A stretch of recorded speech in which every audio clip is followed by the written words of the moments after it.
Do you want to talk about? Oh yes. So then Vincent Kennedy McMahon coming down. Yes. So Mr. McMahon comes out with Briscoe, Patterson, and Slaughter, Commissioner Slaughter. He says if Undertaker doesn't show up, don't blame him, blame Stone Cold.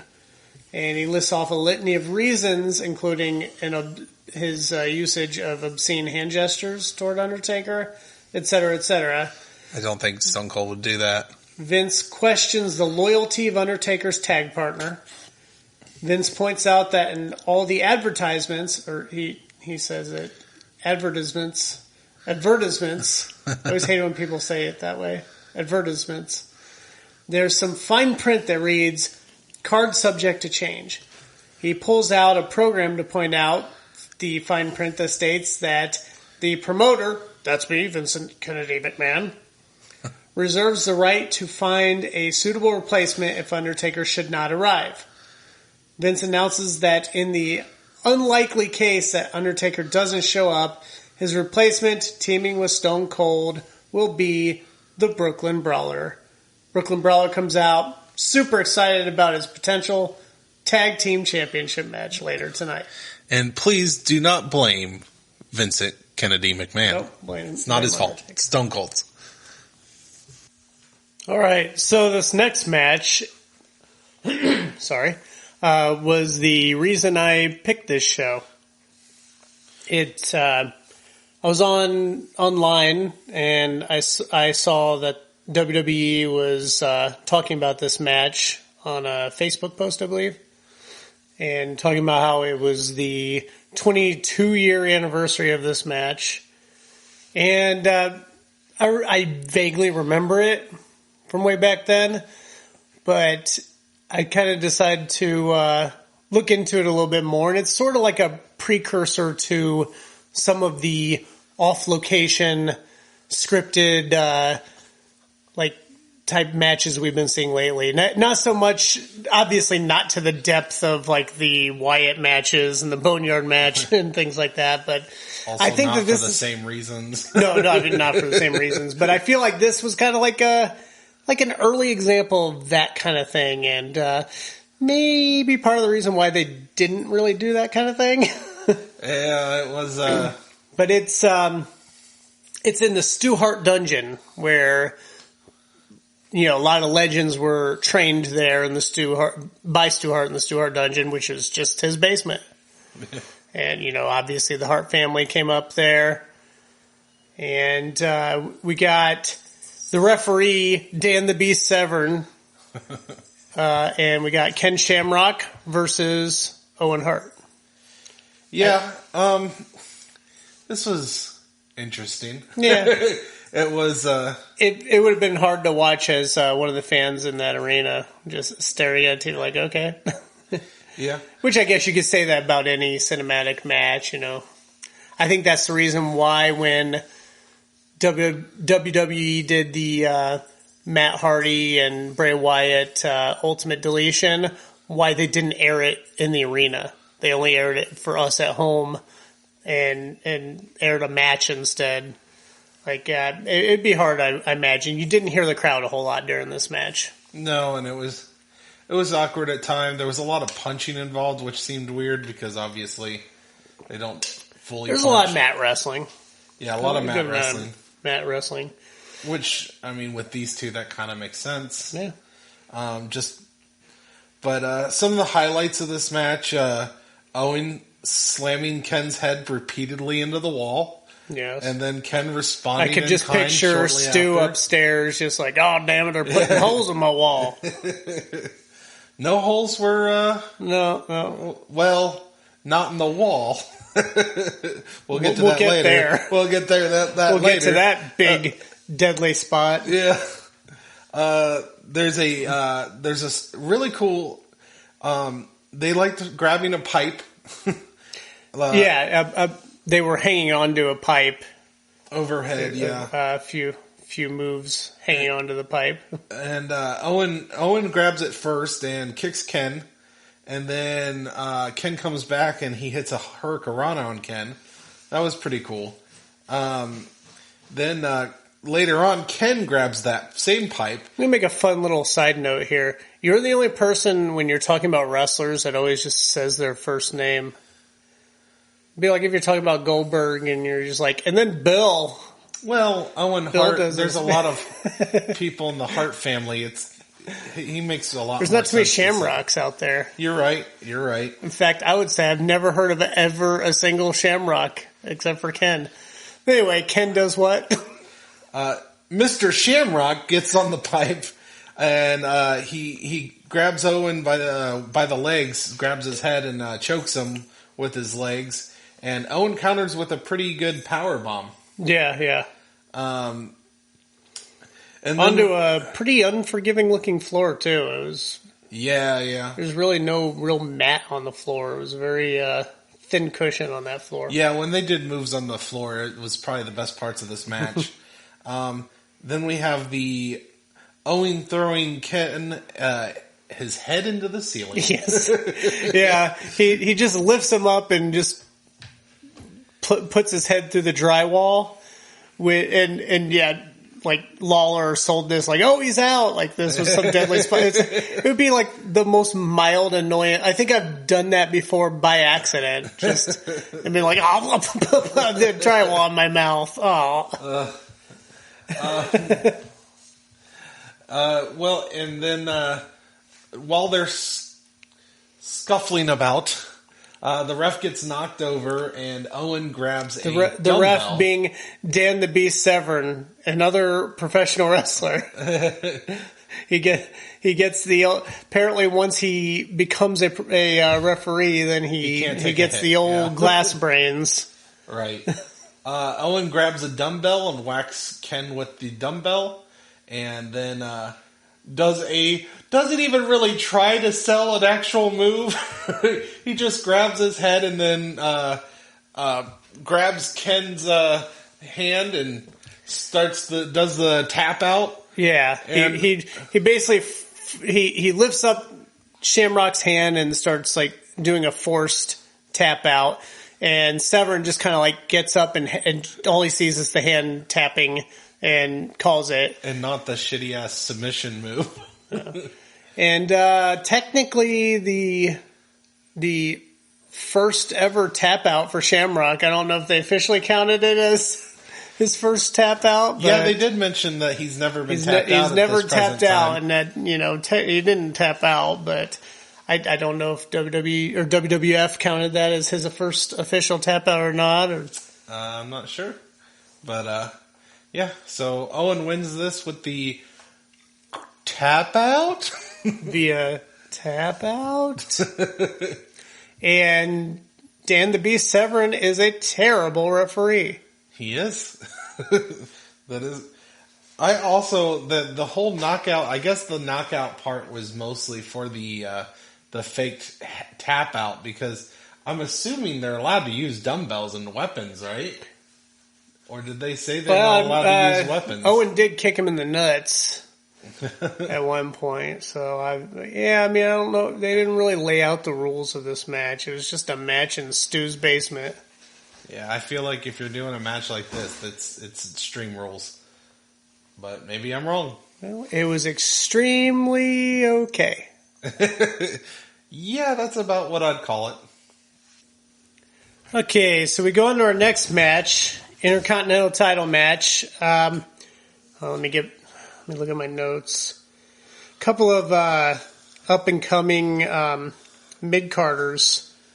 One of them named Hunter Hearst Helmsley, and the champion. Where is it? Rocky Maivia. I don't know if I've heard of them. Couple of up and comers. Yeah, very interesting to see these two guys. And throughout the match, the announcers talking about how they're two young guys about to hit their prime. This is before they were legends. This is just as they're just like becoming stars in the mid card. But yeah, DX's music hits.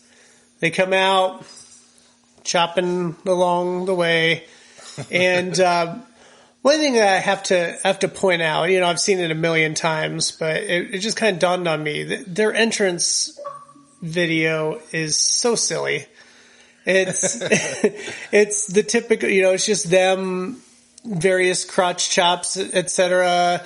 There's like a stripper on a pole. Okay, degenerates. It all makes sense. And then there's a bridge exploding and a building exploding. So, like, is the implication that they are degenerate terrorists? I don't know. But anywho,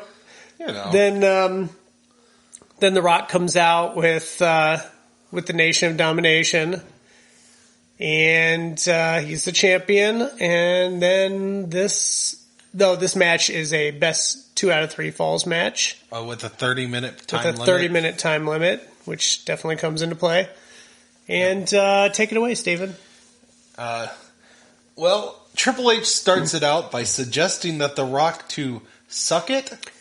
Indeed, and The Rock not reciprocal of wanting to suck it. The Rock will not suck it, and wasn't thrilled with that, and starts pummeling him. No, he was not a fan.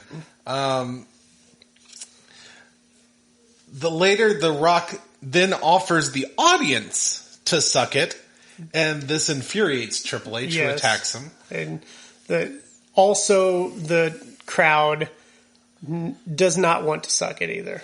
They do not want to suck it. Not from The Rock. And, heavy Rocky sucks chance in this one. A lot of Rocky sucks chance. There's a moment where The Rock gets on the ropes and China punches The Rock.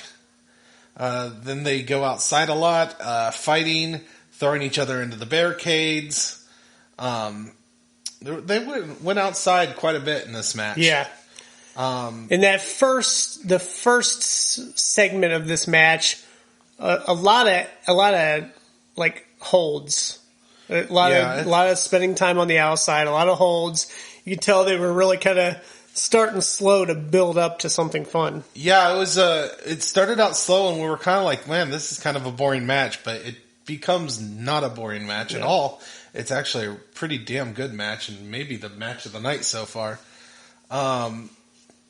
Triple H gives The Rock a pretty nice suplex, and The Rock also does a nice suplex on the outside of the ring. Yes. After that suplex, The Rock goes in, distracts the referee, and Mark Henry comes out.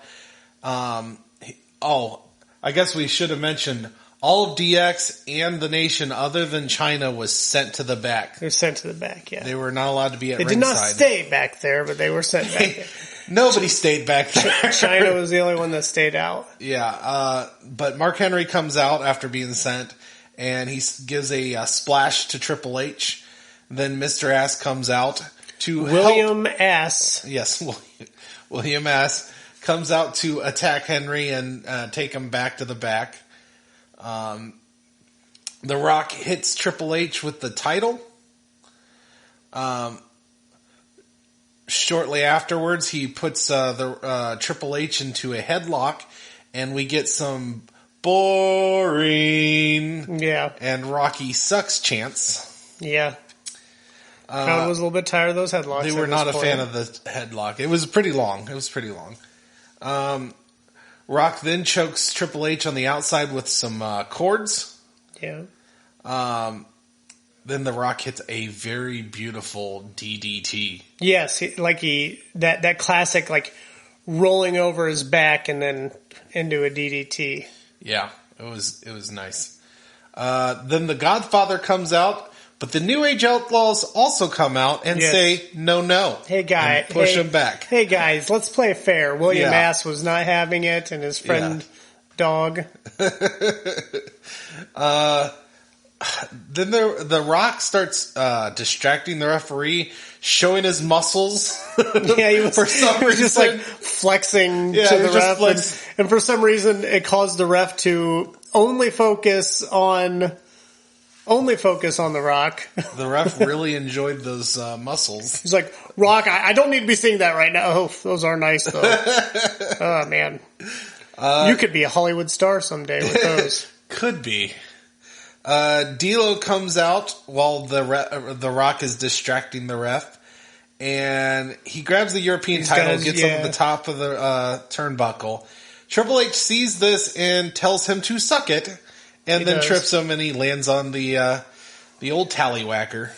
The old tallywhacker. But as Triple H turns around, the Rock hits the Rock bottom and gets the first pin. That was the end of the first part of this match. An interesting note here. Between pins, there was a 1-minute rest period. I don't remember that ever being a thing in 2 out of 3 Falls matches. I don't remember that either. But in fairness, it's been a while since I've seen one. Yeah. D'Lo later on tries to get in the ring, and Chyna stops him. And then the ref comes out. Ref is kind of yelling at Chyna, and X-Pac comes. Doing? Yeah, you're not supposed to be in here. X-Pac comes through the crowd, hits the X Factor on the Rock, and runs out. But Triple H doesn't get the 3 count there. Yep, it was a close one. Close one. Then Triple H grabs a chair. But The Rock takes it and accidentally hits the ref with the chair while Triple H ducks. Old glass brains falls. Well, he did get hit with the chair. I mean, this is a little...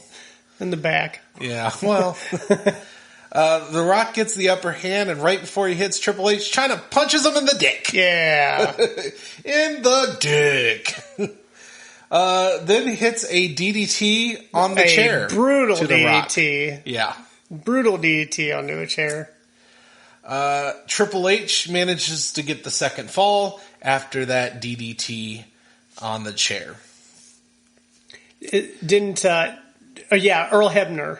Earl Hebner runs in and he takes over. He's the ref of the match. Start of the next match, they were taking out the ref that got hit with the chair. That's what, okay. Triple H tries to get a pin, right at the start of the match, but Earl Hebner comes running down, like you mentioned, and does not make it down in time to get the 3 count.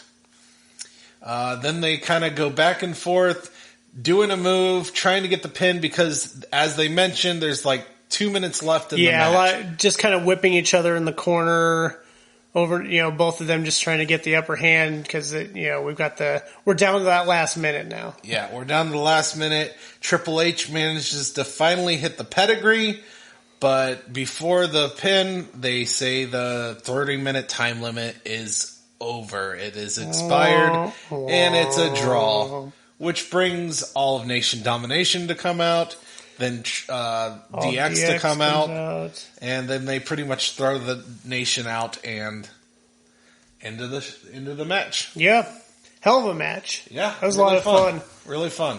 Really takes me back to that time. This was a time when, no disrespect to the current WWE rosters. The current Intercontinental Champion AJ Styles obviously is, he's a legend in his own right, but you kind of look at the mid card now, and we got like Apollo. He's a fun champion up against guys like Lashley. It's fun, and you see AJ this week. This week doesn't count. He was up against Grand Metalik, but there's just back then the mid card. You felt like you were watching the future, and it was the future. These two guys became legends. Yeah, and absolute legends. It's hard, there's they were so good at building stars back then. The mid card were the guys to be the future. Doesn't feel like that so much these days. No. But, hell of a match. Yes. Okay, so The Undertaker's arrived in the arena. Yeah. He's there. In his clothes. In his street clothes. Yeah. Looking like the pre-American Badass, American Badass look. And outside the arena, The Rock is bragging about winning and planting Triple H's powder puff ass and pinning him. Then we go to the ring where Dustin Runnels is leading everyone in prayer. Because after this next segment, y'all gonna need Jesus. That's not what he says, but yeah, he leads everyone in prayer. The fans are booing Lord God Almighty. And these are 90s fans. or I think they're just booing Runnels. Probably. And then we go to some stupid shit. We got Mark Marrow. Mean Mark Marrow comes out with Jacqueline after he and his wife Sable at the time had a falling out because Sable just can't stop showing off her titties everywhere she goes. And so he's with Jacqueline, and then Sable comes out. We're going to have ourselves a bikini contest. Steven, give us the play-by-play. Oh, well, first off, before the bikini contest, they show the tail of the tape. Oh, yes, the tail of the tape. Which includes the breast size. Yes, breast size was in the tail of the tape. Yes. I think they called it bombs. Well, Sable calls hers the Sable bombs. Oh, yes. Yes. Jacqueline, like you said, comes out with Mark Marrow. She has a robe on, and she's about to take off that robe when Sable comes out with a Sable bomb shirt. Mm-hmm. Jacqueline eventually takes off her robe to reveal this red stripper one-piece bikini. Yeah. And Sable takes off her shirt, and she's wearing a black and silver top. And she explains that Vince didn't like what she was wearing and said that she should be more conservative.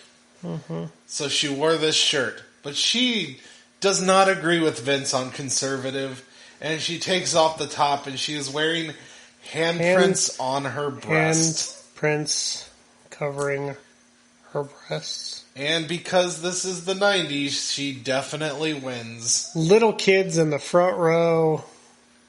Just fantastic. Loving it or confused, depending on their age.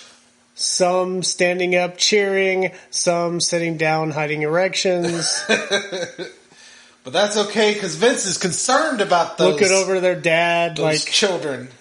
Really? You brought me to this, Dad? Mom's at home watching like, what did he bring my son to? Vince comes out because he is concerned about that and puts a coat on Sable to mini Fans are boos. booing. Yeah, mini boos. Then as Sable's walking back up the ramp, little kids are literally just trying to reach out and grope her. It's what a wonderful time. Yeah. These are the things. Yes. This is... Yeah. Luckily nowadays not all good. Yeah. Luckily nowadays we have good women wrestlers and they don't wrestle. do these things. All right, and now we have. And unfortunately, when I came across this pay-per-view, I had originally forgotten about this being on this pay-per-view, but the Sable handprints on her breasts is the only thing that really stands to memory about this pay-per-view. Otherwise, like, now upon rewatching it, it's a great pay-per-view. It's been really good wrestling. We're really enjoying it. Yeah. It's really enjoyable, but unfortunately that's the thing that's the only thing, and I don't think I ever remembered it was that Fully Loaded 1998. It's just the one thing I remember from this pay-per-view is, oh yeah, the handprint. Because it was the worst part of the pay-per-view. It was in like the Torch magazine, you know, it was in all the wrestling magazines and everything. That was the big thing at the time. And I read all those wrestling magazines. I had all those magazines. Oh, yeah. Also, after the match, Jacqueline gets pissed off and goes to Sable's dressing room and yells at her some more. Yeah. And now we can put that behind us. Yep, get that out of the way. And now we go to the main event. And a hell of a main event it was. This is for the Tag Team Championship. The tag champions are Kane and Mankind, accompanied by Paul Bearer. And Stone Cold and Undertaker are their opponents. Undertaker's entrance plays. Undertaker comes out and, his typical entrance. and the glass shatters. Stone Cold comes out, and unfortunately Undertaker cuts his entrance real short. Yeah. And they get in the ring. Stone Cold. Well, gives eventually the there was a little bit of fighting outside the ring before the match even Sorry. starts. But yeah, so when they finally get settled into the ring, a little middle finger salute to Stone Cold's partner, the Undertaker, real quick at the start of the match. Yeah. And Steven, take it on. This was a great match. Very good. Especially hot main event. Remember crowds? Yeah, I remember. Crowd was white hot for this. Austin, and I haven't watched Austin wrestle in so long, so it was nice to see him. He wrestles like a pit bull. He's just it's constant ring awareness. So just constant, relentless attacks. And somebody Kane tried to go out on the outside at one point. Stone Cold's right there on him. Yeah, and just constant ring awareness. Go ahead. Yeah, Austin does his Luthez press. Luthez press. And then right afterwards does his patented elbow where he just flails his arms and then elbows him off the rope. Undertaker does the school on Mankind, quote unquote. I called it the school. It's just school. He just took him to school. Yes. This, of course, is when he gets to the top rope, holding his opponent, and walks on the rope, and just the old school. But it's just called the old back school. then. It's just I don't know what they called it back then. When he did it, they just said that. Well, he's walking on the ropes. Oh my God, he's walking on the ropes. He did the thing that he just did. Yeah, they didn't really have a name for it at first. Mankind tags in Kane, and then Kane chokeslams Undertaker.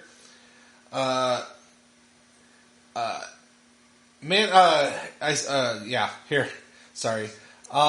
Undertaker really sells this Irish whip that Kane throws him into the corner. Yeah. Yeah, it was good sell. Austin clotheslined Mankind off the apron into the table. That was fun. Yeah, and it's like a brutal crash. The table didn't break. Just the way Mankind hits that table. It's a heavy man hitting a table hard like that. And the fact that the table didn't break almost made it just look that much more painful. Yeah. It's just, Yeah. Not as painful as when it happens flying off the top of a cage, but still looked pretty painful. Undertaker tags Stone Cold in, and the crowd goes wild. Yes. He throws a flurry of rights to Kane and Mankind, taking turns. He doesn't want them to be, without. Austin then hits Kane with a chair while the ref is distracted, but doesn't get the 3 count. Yeah. Earl Hebner, he apparently you need to check his hearing. He doesn't hear the no. chair shot. If you don't see it, one doesn't foot count. Behind him. Mankind and Austin knock each other out with a double clothesline. Those are always fun. Yeah. Undertaker gets stopped by the ref, and he just looks slightly annoyed about it. He's just putting his hands on his hips. Because they were Kane and Mankind were attacking Austin, and you got to also realize that this was a very Austin and Undertaker weren't really friends. They were. Yeah, that's the story of this match is that they hate each other. The week prior to this, Taker had accidentally cost Stone Cold a singles match against Kane by going in to hit Kane with a chair and accidentally hitting Stone Cold with it, busting him wide open. So Undertaker goes to try to help Austin, but he's not too concerned about it. He's a little slow about it. Just slightly annoyed the ref is stopping him. Kane then chokeslams Austin, and Mankind yells for him to spike him. So Kane obliges and tries to pick him up for this tombstone. And Austin escapes. Wiggles out. bounces off the rope and hits the stunner, which Kane just drops like a lump of coal. He does not a very good sell of the stunner. Pretty terrible sell, actually. Mankind, on the other hand, gets another He receives stunner one as well. right after, and he sells it like a champ. Like a champ. Austin then tries to grab the tag, and it seems like Undertaker isn't going to go for the tag. Right. He's just standing there. The crowd's booing. But then out of nowhere, he just changes his mind. He's like, give me that tag! And Austin finally gets the tag right when Mankind tries to attack him. And a hot tag, too. Yeah, it was one of those hot tags. Undertaker comes in. He Crowd's takes going turns. nuts after they just booed him, but now they're going nuts. Yeah. He takes turns punching Kane, Mankind, Kane, Mankind, Kane, Mankind. Then tries to attack... Mankind tries to attack Undertaker as he's about to do a chokeslam on Kane. Taker's got him in the chokeslam position, and then Mankind comes up behind him to attack, and while holding him in the chokeslam position, Taker just kicks backward, kicks him in the dick. Kicks him right in the dick. And then he chokeslams Kane, then Mankind. He chokeslams them both, back to back. Then as he's chokeslamming Mankind, Kane does the sit-up that him and Undertaker both do. But Taker grabs him as he's getting up and tombstones him, and then goes for his cross-armed pin. And then Mankind is trying to stop the break pin. The pin. And out of nowhere, Austin just jumps right over the Undertaker. He flies in. It almost looks like he's about to hit the Undertaker because he touches him in the back basically and just springs off of Undertaker into a clothesline. Clotheslines the hell out of Mankind. Yeah. And Undertaker gets the 1, 2, 3. 1, 2, 3. And then takes the titles. And New tag team champions, Undertaker and Stone Cold Steve Austin. And Taker takes both belts, gets out of there, heads to the back as Stone Cold looks pissed. Stone Cold doesn't have a belt in his possession, but he is now the WWF champion and tag team champion. Yeah, Undertaker does not do well with sharing. And then the title pops up on the screen. That is the end of our show. Yeah. That was a really good pay-per-view. Very fun show. It's WWE now should take some notes from WWF on how to treat every match like it's special. This is just a regular in your house pay-per-view. Nothing special. Didn't even have a title match for the main event. Every match felt big. All your mid-card, all your low-card, every character, every wrestler is a character. Everything felt important. Everybody felt like all the mid-carders, obviously, at this time though, mid-carders grew on to be legends. And I think nowadays we have that kind of talent. WWE's just got to let that kind of talent grow into main event talent, because it is a different product, and I think nowadays we have the talent, more talent than what we had back then. It's just we had better characters back then. Not even better characters, more prominent characters, more important storylines, more important matches. Yeah, if we could just mix storylines, characters from the 90s with the wrestling that we get today, holy shit. Are you saying you'd like to see Stone Cold versus AJ Styles out there? Oh, yeah, that would be amazing. Stone Cold versus Daniel Bryan out there? Yeah. And it's not just Stone Cold. There's a lot of great characters. Yeah, from the 90s. Scorpio was a highlight of this pay-per-view for me. He was fun to watch. Yeah, he was. All right. So that concludes Fully Loaded, 1998. It's a blast of a show. So, Steven, you want to plug your pluggables?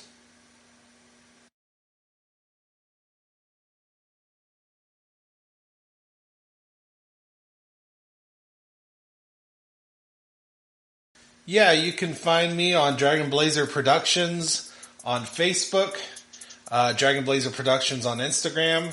You can also find me on Twitter at Dragon Blazer Pro.